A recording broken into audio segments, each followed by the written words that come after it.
বিল্লু আচার্য, কৌশিক চন্দ্র এবং প্রেমা মজুমদার। আমরা যাচ্ছি, আপনারা এখানে অপেক্ষা করুন, তারা কী বলে আপনাদের কাছে আপনারা এসে সেখানে নিরপেক্ষ ভূমিকা গ্রহণ করতে হবে সেই দাবিতে আমরা আজকে গণডেপুটেশন দিচ্ছি। এখানে মাননীয় ওসি বরাবর দিচ্ছি। আমরা আগামী 2-1 দিনের মধ্যে এসপি এবং যে ডিএসির সাথে আমাদের রাজ্য নেতৃত্বরা যাবেন এবং আমাদের এখানে এসডিপি স্যার কাছে যাব। আজকে আমাদের যে ডেপুটেশন, সেই ডেপুটেশনে আমরা 5 জনের প্রতিনিধি দল সেখানে যাবেন। ওসি বরাবর কেস নেই। আমরা দেখলাম যিনি ভিকটিম উনি থানাতে আসেননি, উনি হাসপাতালে যাননি, কিন্তু আমাদের 3 জন কর্মীর নামে সেখানে মিথ্যা মামলা, কর্মীদের নামে মিথ্যা মামলা দেওয়া হচ্ছে কেন? জবাব চাই, জবাব দাও।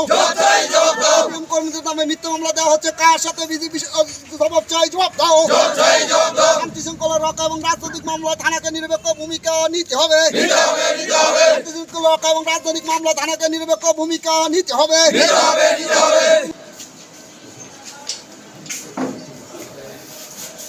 বড়